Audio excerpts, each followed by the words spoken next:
Thank you. It's wonderful to be here. I'm coming here from Silicon Valley. I'm from Japan, and I use a Samsung phone to make sure that I do not go over time. So I'm going to bring a Silicon Valley and also a university, both Berkeley and Stanford, which are core to the broader Silicon Valley ecosystem, vantage to some of the drivers of the fourth industrial revolution. It's not a coincidence. Oh, also an apology. If I go too quickly, I'm sorry to the translators. However, these slides will be available afterwards, so if I skip some, it's fine. You can look at it later. So, the core questions are, what are the fundamental underlying drivers of the fourth industrial revolution?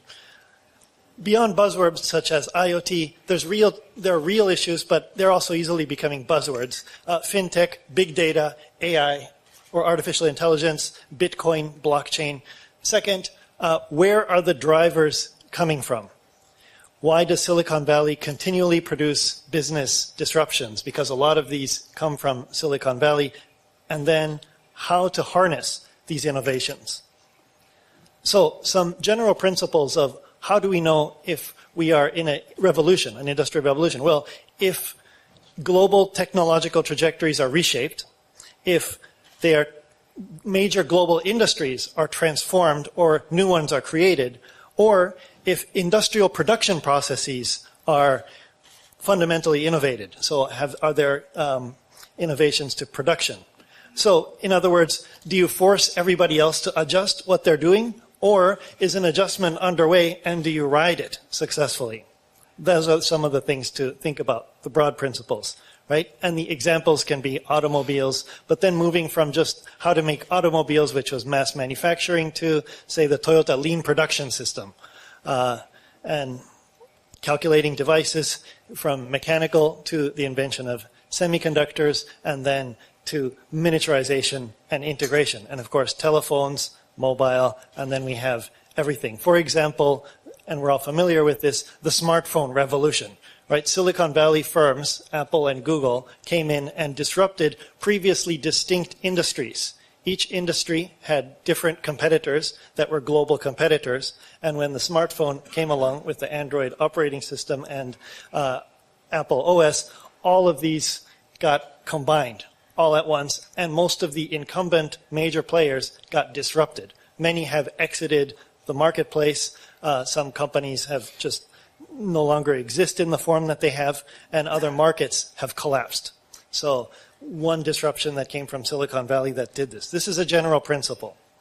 What's the driver of this general principle that has been accelerated with say, the smartphone revolution and others? And this is core to John Zeisman's work, where he has written a paper, and we have done joint work calling the algorithmic revolution. And I've written a book in Japanese about how this transforms, and this is the main argument of that. So underneath all of the revolutions, the drivers that we see, AI, advances in robotics, fintech, IoT, as well as other things that we don't know about yet, is the algorithmic revolution. What is that? The basic driver is that enabled by a transformation of computing resources that used to be scarce resources. If you think about it, it's not so long ago that supercomputers filled the room. A 5 megabyte hard drive was something that is bigger than 5 of those tables put together. The increase of processing power due to Moore's law, not just with transistors recently, but with massive parallel computing, has been exponential growth of processing power. Now it's an abundant resource. And so that enables us to capture an increasing range of human activity with algorithms. And the activity that we can capture with algorithms has expanded much more rapidly than many people expected, even just a few years ago. Because as one of our collaborators says, never bet against the exponential.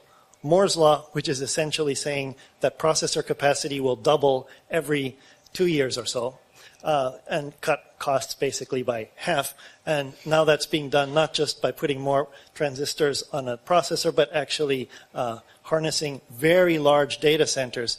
It's a doubling every 2 years. Well, that means that, let's say, Google's data centers from a couple of years ago are only half of what they're building now. 2 years from now, we have projects that are being architected in a way saying, now we cannot process this part, we can process this part. Let's assume that we will be able to process this part in 2 years very cost effectively and make an architecture so we can plug it in. This is human genome data related analysis that's being thought about this way. So, once they're captured by algorithms, human activities can be split apart, transformed, recombined, magnified.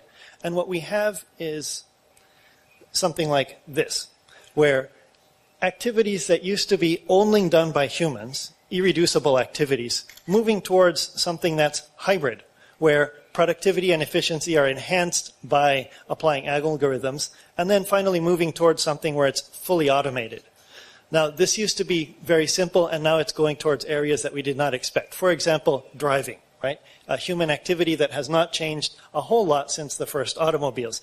You can make it more efficient with things like Uber for taxis to get people, or drivers to match, but the actual activity has not transformed, except now it has transformed, right? A year and a half ago, Tesla owners got an email from Elon Musk saying, overnight you will be able to download our autopilot program. So if you've bought your car for within the past year and a half, you can, from starting tomorrow, have a automated driver car.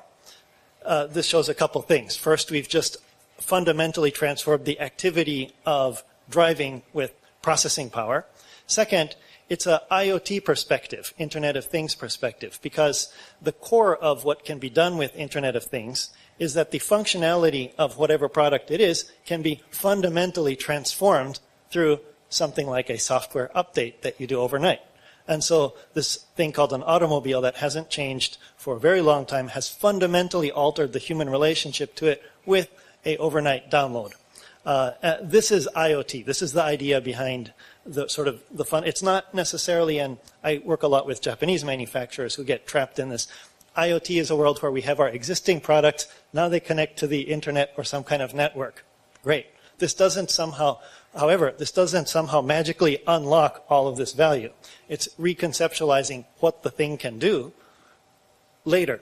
And so the most important part of that Tesla download email was that Tesla cars from a year and a half before that download was available were equipped to handle the download.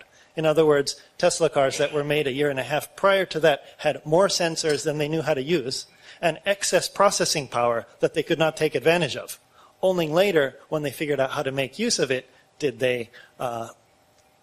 were they able to make this, which is very different from a traditional automobile manufacturer paradigm. A good designer and manufacturer of an automobile, like Toyota, will optimize it exactly right. So you don't have any excess because you have a large number of vehicles. So you optimize it for exactly what you need. Not a computing abundance perspective where you say, well, it's very cheap to put in extra sensors. It's very cheap to add extra processing power. Let's add a lot of it and figure out later how to use it once the software, we've developed the software for it. So the point about this graph is that's driving, fintech, right? So how do you do investment wealth management? It used to be manual one-to-one, and then you have people hired to do that. Well, if that can be automated, then you can offer something for a low price to a large number of consumers. Then you can customize things much more easily with algorithms at low marginal cost. So then all of a sudden we've transformed another set of human activities. And then things like insurance. Let's say car insurance. How do you calculate risk for something like car insurance? Maybe you look at income, age, education, where you live, things like this. But the logical thing to look at and measure for risk of driving is whether you're a good driver or not. Can you measure this? Well, yes, you can. You just put some sensors that are becoming cheaper and cheaper into cars. You already have a smartphone that can send the data over networks, and you can measure whether you're a good driver or a bad driver, and then adjust your insurance on the fly. And most bad drivers think they're good drivers, so they will be surprised when their insurance goes up. And then they have an incentive to become better drivers according to what the insurance company thinks, because their premiums will go down. And then better driver for everybody is this is a better society. Eventually, of course, driving will be replaced, but this is an example of hybrid. It's an example of fintech. And then the question is, why don't insurance companies do that immediately? Often the answer is that their legacy IT systems are created and constructed in an era of computing scarcity. Therefore, how do you add this new data input, which is, let's say, quality of driving coming from various sensors? How do you add that and combine it with an output, which is a new way of calculating policies that can move dynamically pricing output to people? Legacy systems cannot handle this. However, who's making legacy systems that can handle it? Well, no, it's not legacy systems. It's who's creating new systems from scratch with a computing abundance paradigm starting at level 0 and building up. It's startups because they do not have legacy systems. So this kind of thing is underway. And where does this happen? A lot right now, and a lot of it is happening in Silicon Valley. And so this is the kind of disruption, whether you ride it or oppose it. Another example of Uber, for example. And I'm most familiar with the Japan case where there have been regulations limiting it, and there's taxi industry lobbying. There's also legitimate, possibly legitimate fear of the quality of driver. How do you know that this random person is a safe driver? Well, there's also a glasses company in Japan called JINS that they make nice glasses, but they also developed, but they don't know how to use yet, sensors that you can put. It looks like regular glasses, but there are sensors here, and they send data of your eye movements to your smartphone, and in between there's a platform that it analyzes how concentration levels are. Are you very concentrated or not concentrated? You can measure this throughout the day. You can also check whether you're about to get sleepy before you feel sleepy. What if something like an Uber platform, where ranking of driving is subjective right now, can actually be matched with an objective measure of how concentrated the people are, how dangerous drivers they are in terms of whether they feel sleepy or not. Or if we're giving a lecture like this, we look at, who's falling asleep, and maybe you adjust your talking points accordingly, or it's time to stop. But back to the Uber example, the point there is, so that's something where the disruption is coming from Silicon Valley, something like Uber. But if you're going to ride the wave, maybe instead of just blocking it, you combine something new that you already have and make something similar, or offer a partnership to, let's say, Uber's competitor called Lyft to enter the market using a slightly different and modified user interface with the extra data stream source. So this is an example also of moving to hybrid before we get to automated. Also, what if on a rainy night, there's people waiting at the train station for taxis. There aren't enough taxis. So then there are people who are underemployed who want to do a Uber service. They want to drive people around. They don't have a car. Well, my parents, for example, they're in their early 70s. They have a car that they do not use at night, especially when it rains. So why not just lend it out to somebody who's underemployed who lives nearby? Well, safety, or are they a good driver or not? Insurance, how have they driven? All of this is measurable now. And then what's the financing model? So why not an ecosystem where you have somebody offering, you can matching potential drivers with people who have cars or other assets that can be used with a bunch of potential measures, and then help. So this is the type, but it all goes back to what are the activities that we can transform with algorithms and place on top of business models that increase human productivity and activities. So those are some things that we have thought of. It's the parts that we haven't thought of yet that matter. And of course, just to make this point again, how the era of computing abundance came about. It's heavily capital intensive. And I have some pictures after this. But the point is, whenever a scarce resource becomes an abundant resource, throughout the course of human history, whether it be energy, where we have ancient civilizations, Mesopotamia, that were next to trees. They cut down all the trees for energy, and then climate change occurred, and the civilization was gone. Then we discovered coal in northern England, and it's not an accident that the industrial revolution occurred starting there that used a lot of energy. So abundant resource. And of course, if oil wasn't discovered in the Middle East wouldn't have the political stance it does now. This is happening with computing power.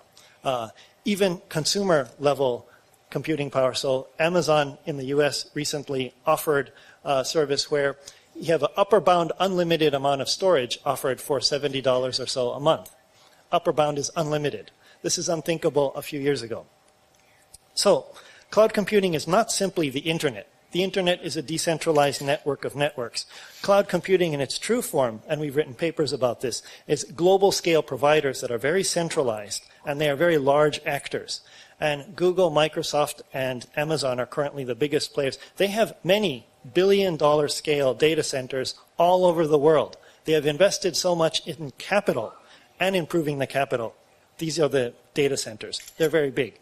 So we think of often Silicon Valley and something like Google as mostly software. It's light, but there's actually a massive capital-intensive component to it. That's what's driving this abundance.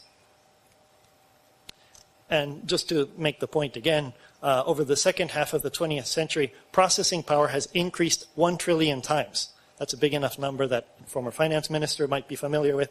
I don't have a sense of how big is 1 trillion. So let's put it into pictures. The 1969 Apollo mission to the moon. Processing power, the central processing computer was about the same as the 1983 Nintendo Family Entertainment System. Same processing power, rapid advance. And in 1985, the world's fastest supercomputer was the Cray 2, and it only has 1/6 of the processing power of the Apple iPhone 6. But there are only a few Cray 2 supercomputers in the world, but there are 1.5 billion smartphones shipped last year. This is the processing power becoming abundant. So now, this is a zinger, which is we are in a world of AI. The advances have been shocking. Google's DeepMind, which is the AI engine that on top of which AlphaGo, that beat Lee Sedol, the Go champion. That DeepMind, it was a UK startup purchased in 2014 for 500 million. And it surprised the it surprised everybody when it beat the world champion in Go, because Go is such a difficult game. And it did it by solving several critical problems. There were theoretical breakthroughs. What we don't know is how much data center capacity DeepMind used to make AlphaGo beat Lee Sedol. However, there's more recently an interesting example.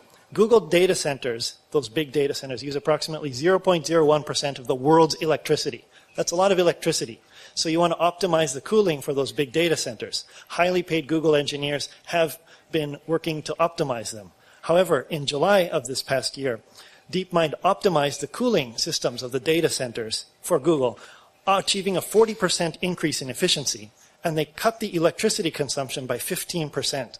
This is not something that was inefficient that was optimized. It was something that was already optimized that then DeepMind optimized much more by recognizing patterns and producing algorithms that people had not been able to. This was a big shock. However, the shock is just beginning, right? The major impact is when resources available internally only to Google and are cutting edge become commonplace. Very commonplace commodity offerings. So what happens when DeepMind becomes a subscription-based service that anybody can use? What if the price is a low monthly subscription fee? And talking to some people in Google and outside Google, when is this going to happen? It's going to happen very soon and much sooner than you would think. So this leads to my DeepMind question. What would you do if you could use DeepMind? You're a company, there are things you'd like to optimize, and what if instead of whatever internal process or internal system you're using, you can just buy a subscription, $50 a month, let's say, to DeepMind to optimize it? What would your company do with it? More important question, does this matter in your competition if your competitors can use DeepMind? If the answer is yes, then the question is who in your company will adopt this? And then what can they do with it? Are there organizational barriers internally to allowing them to do this? So what would you do with DeepMind? That's the kind of impact that we're going to see, where we see all sorts of human activity where algorithms are going to augment and then replace people. So just one more point, and my point about Silicon Valley is that it includes UC Berkeley, because as an economic ecosystem, Stanford, Berkeley, and this entire Bay Area has become venture capital funded high growth startup territory. Therefore, the whole thing should be considered part of the Silicon Valley ecosystem. So then, and we're going to skip the characteristics of Silicon Valley, I have one last point that I'd like to make, which is that back to the artificial intelligence or replacing or augmenting human activity. John mentioned many good points for that. And here's a concrete example. Komatsu, the Japanese digging company, the company that makes hydraulic equipment and things, it already has systems where you can take a person who is the first day on the job to operate one of these things to make to do work that usually takes 10 years of training. So cutting a very difficult cut using a circular motion to cut a slope or something like this. So this case makes the idea and the policy and the labor unions, all of this a little muddy, because what if you can take low-skilled people and have them do high-skilled worker jobs? What are the areas in which advances in this will be quick, and how can they be accelerated? Because right now, most of the debate is about if you're high-skilled or creative, that's fine, you'll be fine. If you're not, you're going to be replaced. But how much of the economy can be moved from low-skilled to high-skilled tasks done by low-skilled people who are augmented by various forms of AI? So that's where I leave you today, and thank you very much.